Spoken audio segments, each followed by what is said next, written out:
அனைவருக்கும் விஜயலட்சுமியின் அன்பான வணக்கம். அனைவரையும் மைண்ட்பீட் சேனலுக்கு வரவேற்கிறேன். அமரர் கல்கி அவர்களின் பார்த்திபன் கனவு தொடர்ந்து பார்க்கலாமா நண்பர்களே? அருண்மொழி தேவி பொன்னனவள்ளியும் ஒரே ஒரு கோட்டைக்கு வந்த அதே நேரத்தில் ராணி அருண்மொழி தேவி அரண்மனையில் உத்தியான வனத்துக்குள்ளே வராங்க. பல்லவ தூதருக்கு மகாராஜா சொன்ன பதில மகாராணிக்கு சொல்கிறாங்க. எல்லாரும் மகாராஜா வர வரைக்கும் பொழுது போகணுமேன்ட்டு அந்த பூங்காவுக்கு போகிறாங்க. அங்கேருந்து பார்க்கும்போது சூரியன் அஸ்தமனம் ஆயிட்டு இருக்காரு. இந்த காட்சி ரொம்ப அழகாக இருக்குது பார்க்கறதுக்கு. அதுவும் அந்த செண்பக மலர்கள் மேலே படும்பொழுது அப்படியே தங்கம் போல தகதகன்னு ஜொலிச்சிட்டு இருக்கவே மனசையே பறிகொடுத்த மாதிரி பார்த்துக்கிட்டே இருக்கிறாங்க. கொஞ்ச நேரத்துக்கெல்லாம் அந்த சூரியன் அந்த கலர் மாறி ரத்த சிவப்பாகி போகுது. அதை பார்த்த உடனேயே அருண்மொழி தேவிக்கு மனசெல்லாம் ரொம்ப வேதனையாக இருக்குது. யுத்தத்தை ஞாபகப்படுத்துகிற மாதிரி இருக்குது. அவங்க உடனே நடுங்கி கண்ணை மூடிக்கிறாங்க. மறுபடி கண்ணை திறக்கும்போது நிலவினுடைய ஒளி மரக்கிளைகள் வழியாக மகாராணியை எட்டி பார்க்குற மாதிரி அவங்க உணர்றாங்க. பழைய ஞாபகங்கள் வருது அவங்களுக்கு. 12 வருஷத்துக்கு முன்னால் பார்த்திப மகாராஜாவை கல்யாணம் பண்ணிட்டு இந்த அரண்மனைக்கு தான் வந்தாங்க. இது மாதிரி வெண்ணிலவு பிரகாசிச்சு எத்தனையோ ராத்திரிங்க அவளும் பார்த்திப மகாராஜாவும் இந்த உத்தியான வனத்தில் கை கோத்துக்கிட்டு உலாவி இருக்காங்க. இந்த பளிங்குக்கல் மேடை மேலே தான் உட்காந்து 2 பேரும் நேரம் போகிறதே தெரியாமல் பேசிகிட்டு இருக்காங்க. அந்த நாள்லேருந்து பார்த்திபன் சில சமயத்தில் புல்லாங்குழல் எடுத்து வாசிப்பார். புல்லாங்குழல் வாசிக்கும் போது தன்னையே மறந்து பார்த்திபனுடைய தோள் மேலே சாஞ்சி கேட்டுக்கிட்டு இருப்பாங்க. அருண்மொழி தேவி விக்ரமன் பிறந்ததுக்கப்புறம் ரொம்ப சந்தோஷப்படுறாங்க. அதே உத்தியான வனத்துக்குள்ள அதே பளிங்குக்கல் மேலே தான் குழந்தைய வச்சுக்கிட்டு 2 பேரும் கொஞ்சிக்கிட்டு இருக்காங்க. இதே ஆனந்தம் நம்மளுக்கு கடைசி வரைக்கும் நீடித்திருக்கக்கூடாதா அப்படின்னு நினைக்கிறாங்க. விதியினுடைய விளையாட்டு வேற இருக்கும்போது இவங்க நினைக்கிறது எப்படிங்க நிறைவேறும் இல்லைங்களா? எப்பவுமே பார்த்திபனுடைய அடி மனசுல அந்த அவமானம் மனசுக்குள்ளே இருந்துக்கிட்டே இருக்கு. அதை எப்படி நாம் தொடச்சேறினோன்றதான் அவனுடைய கனவாக இருந்தது. இப்போ நேரம் வரும்போது அதை எப்படி அவன் விட்டு கொடுத்துட்டு போக முடியும் பார்த்திப மகாராஜா இல்லையா? அருண்மொழி தேவி நினைக்கிறாங்க இந்த போருக்கு நாமளும் காரணமாக இருப்போமோன்னு ரொம்ப ஃபீல் பண்ணுறாங்க. அது என்னன்னு பார்க்கலாங்களா? அருண்மொழி சேர வம்சத்தை சேர்ந்த ஒரு சிற்றரசனுடைய மகள். அந்த நாளில் அருண்மொழி தேவி மாதிரி ஒரு சௌந்தரியவதியான ராஜகுமாரியே கிடையாதுன்னு தென்னாடு எங்கும் பிரசித்தியாக இருந்தது. பார்த்திப மகாராஜாவுக்கு கல்யாணம் செய்யறதுக்காக ஏற்பாடுகள் நடந்துகிட்டே இருக்கும் பொழுது மகேந்திரவர்ம சக்கரவர்த்தி கிட்டேருந்து சேர மன்னனுக்கு தூதர்கள் வராங்க. பட்டத்து இளவரசர் நரசிம்மவர்மருக்கு அருண்மொழி தேவியை கல்யாணம் பண்ணி கொடுக்க கேட்குறாரு. அவர் அருண்மொழி தேவி ஒத்துக்கல. அருண்மொழியுடைய சொந்தக்காரங்களுக்கு எல்லாருமே இது ரொம்ப சம்மதமாக இருந்தது. ஆனால் அருண்மொழி மட்டும் அதுக்கு சம்மதிக்கலை. பார்த்திப மகாராஜா தான் என் மனசில் மணாளராக ஏற்றுக்கிட்டேன், அதனால் நான் யாரையும் ஏற்றுக்க மாட்டேன், ஆனால் அவரோட தான் கல்யாணம் எனக்கு அப்படின்னு சொல்கிறாங்க. அவங்க அப்பாவும் அதுக்கு மேலே அவங்கள வற்புறுத்தலை. மகேந்திரவர்ம சக்கரவர்த்தியும் ரொம்ப பெரிய மனசோட ஒதுங்கிட்டார். அந்த காரணமாக தான் இப்போ பார்த்திபன் கிட்ட சண்டைக்கு வராங்களோன்னு ஒரு மாதிரி யோசனை பண்ணுறாங்க. அதுக்கப்புறம் பார்த்திப மகாராஜாவுக்கும் அருண்மொழிக்கும் கல்யாணம் நடந்தது. அதுக்கப்புறம் அந்த விஷயத்தை பார்த்திப மகாராஜா கிட்ட அவங்க சொல்கிறாங்க.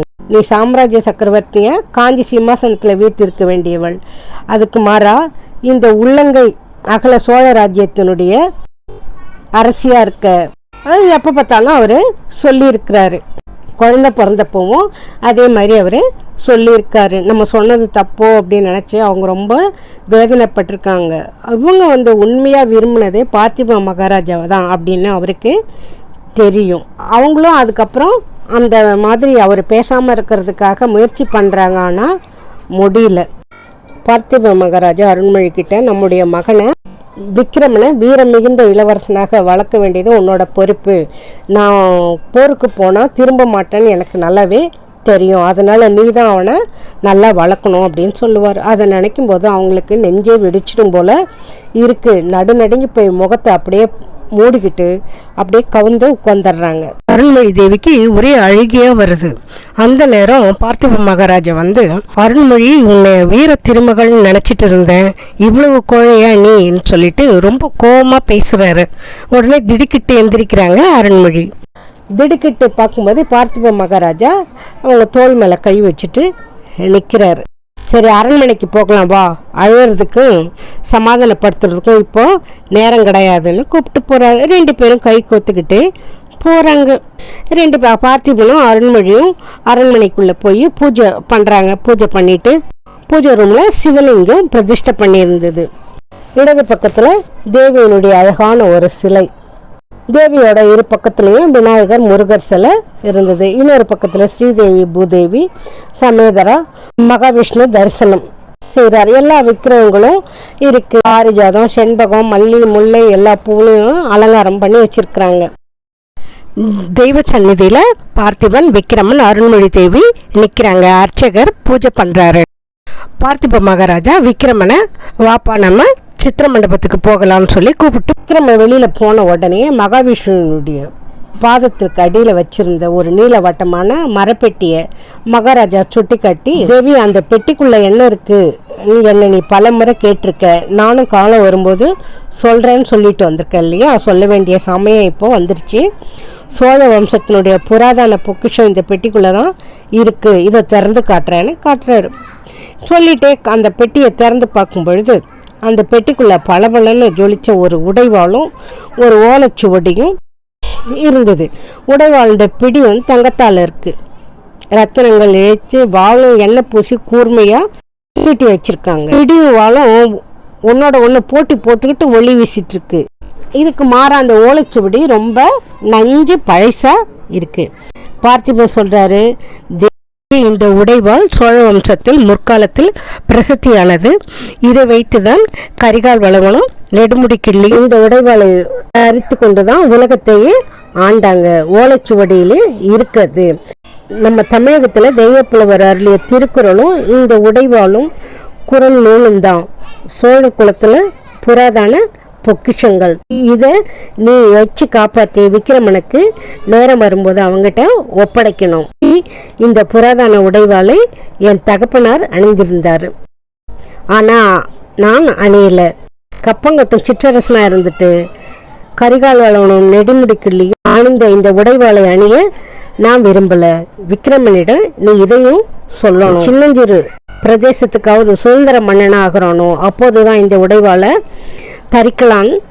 அந்த காலத்தில் அந்த உடைவாளையும் தரித்து கொண்டு இந்த தெய்வ திருக்குறளில் சொல்லி இருக்கும் வண்ணம் ராஜ்ய பரிபாலனம் செய்கிறதுக்கு நீ சொல்லணும்.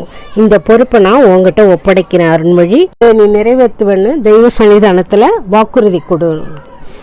அவங்க உடனே கேட்ட உடனேயே அருண்மொழி தேவி கண்களில் கண்ணீரா பெருகுது.